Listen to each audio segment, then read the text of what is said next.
So we're just a little over a month from the Star Trek Discovery Season 2 premiere. There doesn't seem to be a whole lot of excitement about this.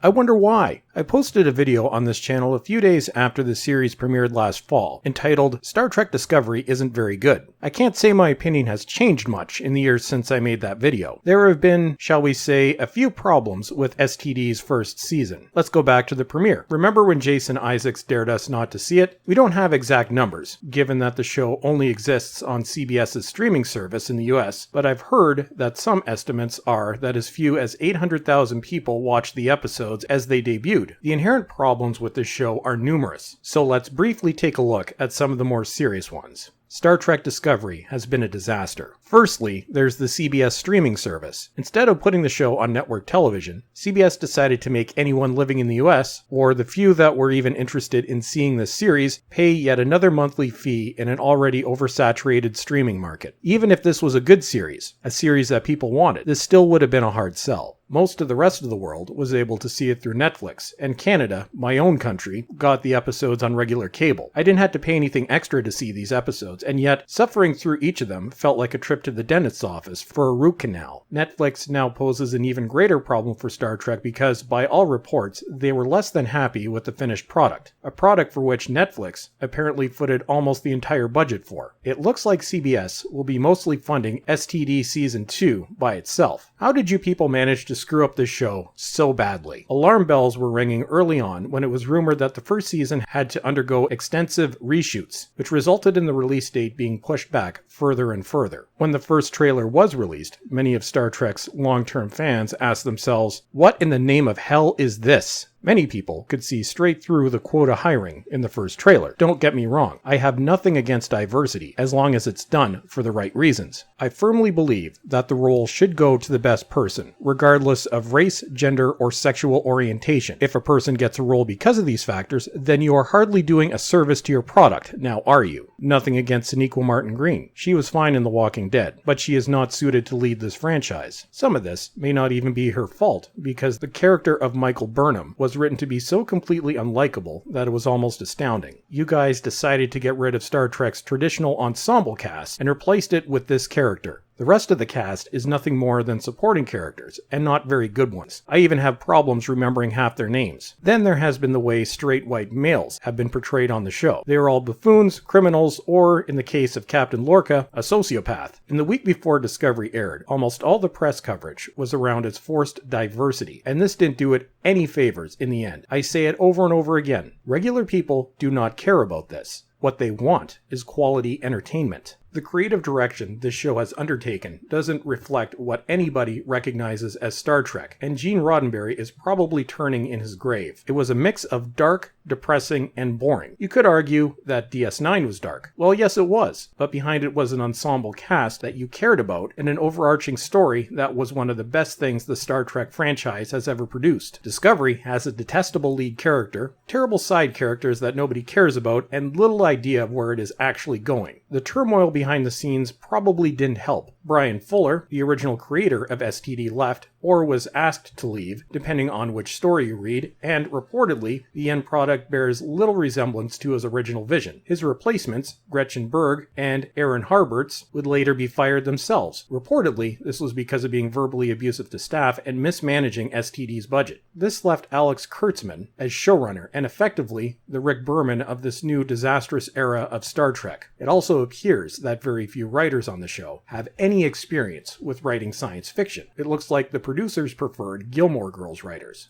If there was any doubt to the incompetence of Discovery writers, one has to look no further than the lawsuit that is currently ongoing. Apparently, several plot lines and characters look suspiciously similar to a 2014 computer game called Tardigrades. Perhaps if you had competent writers that actually understood Star Trek and the science fiction genre, then you wouldn't have this problem now, would you? Or, if at the very least you had writers that knew what the hell they were doing. Sometimes focusing on wokeness over everything else can lead to a shoddy product, And other times, out of sheer laziness, it can land you in severe legal hot water. It looks like Discovery tried changing course by bringing in Captain Christopher Pike. All this is going to do is destroy the legacy of Star Trek's first captain. But destroying Pike isn't enough. It looks like Spock has been recast. Yet again, this time as a hipster. The trailers for Season 2 are trying very hard to introduce a new look and feel to the show. Sorry guys, I just don't see this working. You lost most of your goodwill with fans a long time ago. If Discovery wasn't enough of a slap in the face to Star Trek fandom, then let's not forget about CBS being assholes with regard to copyright, effectively putting an end to Axanar and many other fan-loved projects, particularly Star Trek Continues, which was about as close to recreating the original series as we're going to get. These properties could have been licensed for the streaming service, but we got STD instead. Star Trek is now nothing but a cash cow for both CBS and Paramount. They don't care about quality. They're just going to keep milking this corpse of a once-loved franchise until they wring every last dollar out of it. If there is any doubt about how seriously bad the situation is for Discovery, then just check out Short Treks. In an attempt to resolve budget issues caused by the overruns for Discovery's second season, these low-budget, cringeworthy bore fests were created. It's been rumored that CBS tried licensing these at lower and lower costs, but that nobody was interested, and Netflix basically laughed at them. I made a video when the new Picard series was announced, and at that time I was hopeful that they would take it in a positive direction, but this is Star Trek under Alex Kurtzman. Sadly, I'm now relatively sure that the legacy of Jean-Luc Picard will be the next thing to get destroyed. The rights issues between CBS, Paramount, and Bad Robot are such a mess that it looks like this might not even be the Picard from the Prime timeline. If you want to look into these rights issues and the lawsuit debacle in more detail, I highly suggest checking out Midnight's Edge, as they have done an amazingly thorough job of breaking these issues down in a way that makes sense. And CBS and Paramount absolutely hate them, so I think that's plenty of evidence that they're doing something right. I had intended to cover Star Trek Discovery last fall as the mess unfolded, but never managed to get past my first video. I'm going to try to be a little bit more in depth with Season 2. If nothing else, it will be amusing to watch. And at least we have the Orville, which I will also be covering in depth when it returns.